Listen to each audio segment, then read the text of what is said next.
The streets of Salisbury, capital of black-ruled Zimbabwe.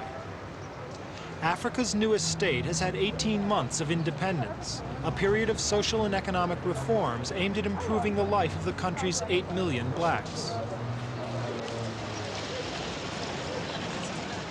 At the same time, Prime Minister Robert Mugabe does not want to alienate the whites who have stayed on here. Their contribution to the national economy is highly valued. But whites must accept the fact that the years of privilege are over. Equality is now the rule. All primary education is now free, and fees at secondary schools have been cut by half, down to $25 per term. Fee paying is one of the legacies of the old colonial system, but the government cannot afford to abolish it overnight. However, free schooling for all remains the final goal.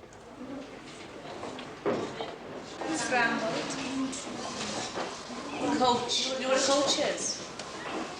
It's one of these things here. In the old days before they had cars, they called them coaches. The main objective is to provide secondary education for every pupil who has the aptitude. This means that the first-year intake at secondary schools is being quadrupled to 80,000. So extra teachers are needed. Several hundred are being recruited in Britain and Australia, and an intensive teacher training program is underway locally.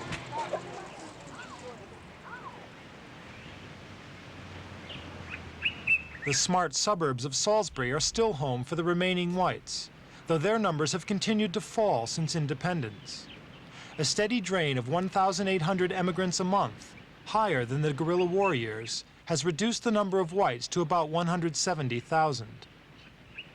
The Fleming family here is packing up the trailer in preparation for a move to Australia. For them, the post-independence honeymoon is over.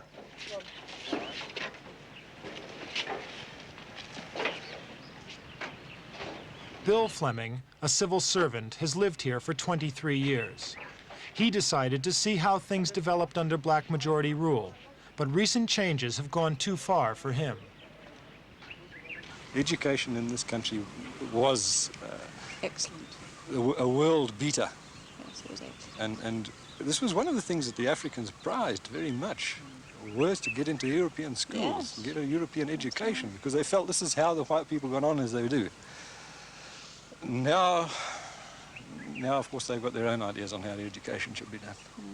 They're going to educate the masses, which obviously they can't give them the same education as we gave our children. So that it's going to fall, the standard of education, no doubt about it. It is. It wasn't cheap. Education, we had to pay for education, Yes, yeah? we did. Now the government has introduced in the junior school, it's free education. Yes. It's not the same. And of course it's not to the same standard as we used to. Senna, Vanson 22. Several recent measures by the government have upset the whites. Auctions like this have become a common sight. Going under the hammer is a whole range of household goods. Lounge and dining room furniture, refrigerators, cookers, washing machines and hi-fi equipment. People emigrating are no longer allowed to take such items with them. The auctions offer Zimbabweans cheap goods which could otherwise only be acquired from abroad with valuable foreign currency. But the whites feel cheated.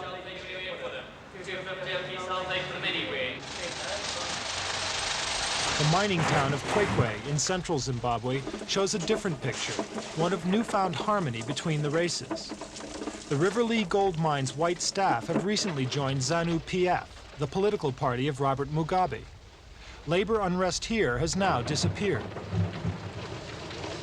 Another convert and ZANU-PF card carrier is former Special Branch policeman Henrik Ellert.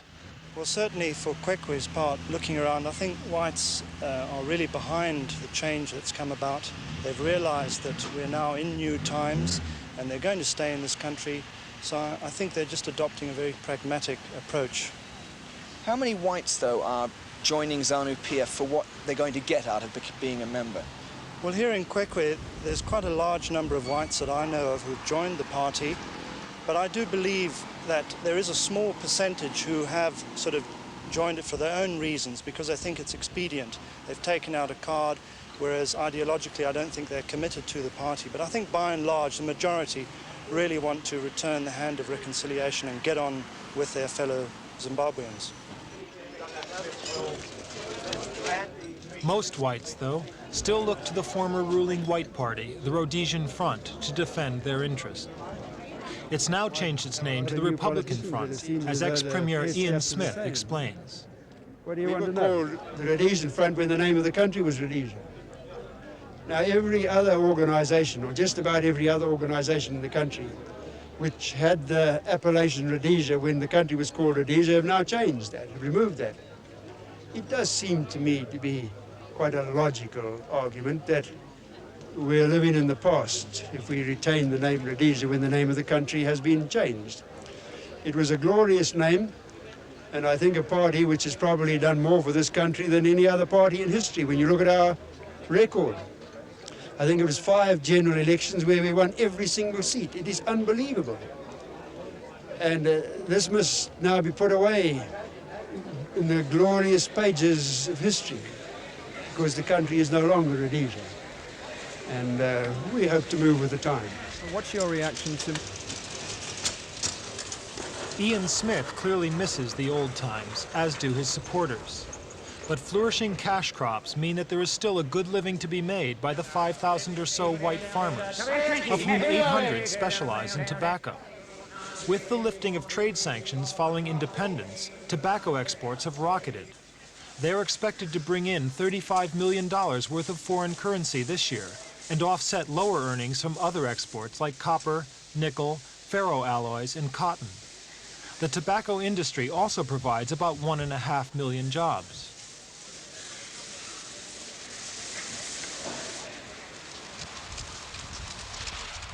In the past, white settlers took all the best agricultural land for themselves, and during the years of white rule, their right to do so was protected by legislation. Today, the process is slowly being reversed. The government is buying back land from whites when it becomes available, and by the end of the year, it's hoped that 6,000 black families will have been resettled. This, in turn, will take pressure off the overcrowded tribal areas.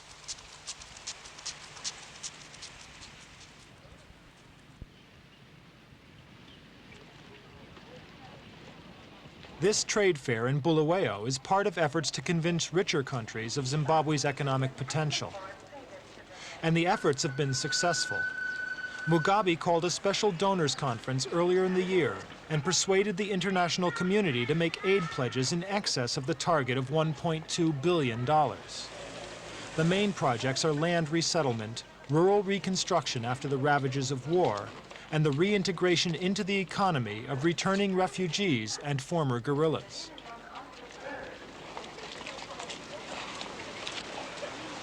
The donors' conference was a great political triumph for Robert Mugabe, who insists Zimbabwe has a moral right to the aid.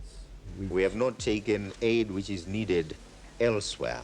We regard the aid that has been pledged as our entitlement from the community, international community, and that aid does not exhaust the capacity and capability of the international community to extend aid to other parts of the world. Surely it cannot be said that because Zimbabwe has got merely $1.2 billion from the international community has been rendered poor by that action.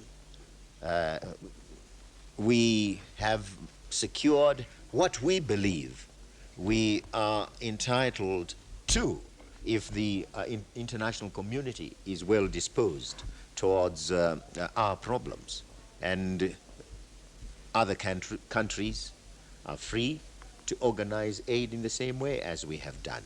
In fact, in respect of this region, in respect of Africa as a whole, the aid we have got is going to promote the viability of the economic system of this region. We believe that if we are rendered strong, our economic strength will benefit our neighbors and indeed benefit the whole of Africa. Zimbabwe is already in the fortunate position of being able to help its neighbors. This is thanks to a record maize crop this year of over 2 million tons.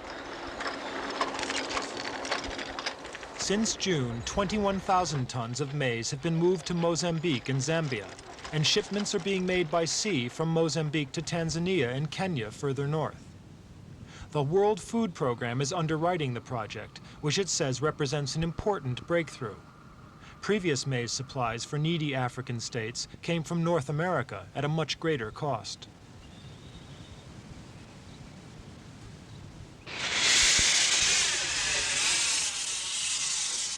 On the debit side, Zimbabwe's transport system is in a bad way. The fact is that there is a serious shortage of railway engines and rolling stock. 1/3 of the available engines are out of action or under repair. A shortage of diesel fuel has sidelined the diesel locomotives, and the old steam-driven variety are being pushed back into service.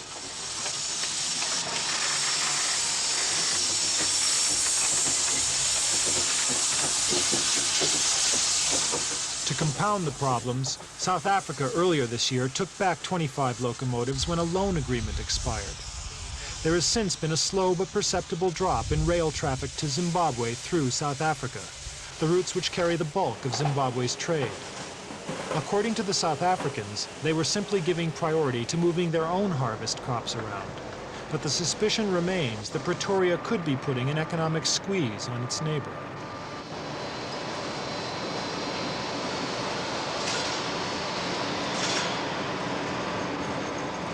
Repairing the old engines, though, is at best a stopgap measure.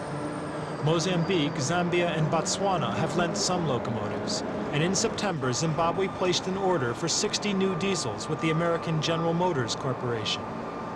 It's also working with Mozambique to reopen the oil pipeline from Umtali to Beira, linking Zimbabwe with the sea. But it will take another year before either of these projects is complete.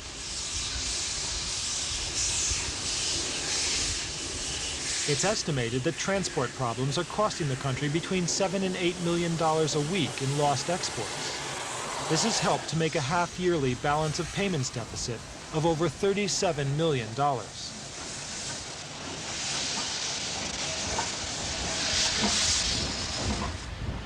Closed gasoline and diesel stations are another reminder of the transport bottleneck. Bus services have been cut back, and in many areas there has been a ban on sales of fuel between dusk and dawn, and all day on Sundays. The whole economy has faltered, and the government has been forced to increase the bank rate and cut back on credit facilities.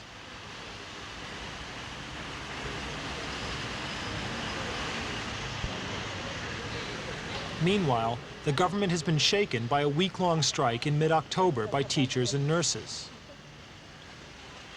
The situation here outside a Salisbury hospital was calm, but in some cases police used batons to break up crowds of strikers, and 900 were detained on charges of illegal assembly.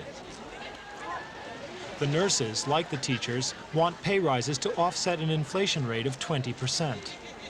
They agreed to return to work after a government promise to review all public sector salaries next month.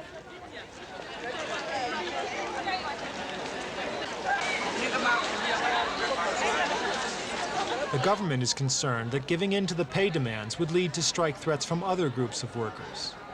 Also, pay rises would leave less money free for the ambitious expansion programs in health and education. And cutbacks here could undermine the popularity of Mugabe's ZANU-PF party, a popularity that already appears to be waning.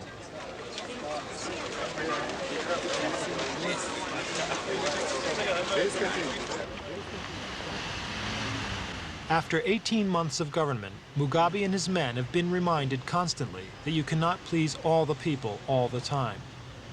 Whites must be encouraged to stay, but not to such a degree that black sensibilities are hurt. South Africa, the author of apartheid, is still needed for its trade links. Black police now confront black strikers. These are problems now taxing the diplomatic and political skills of Zimbabwe's erstwhile guerrilla leaders.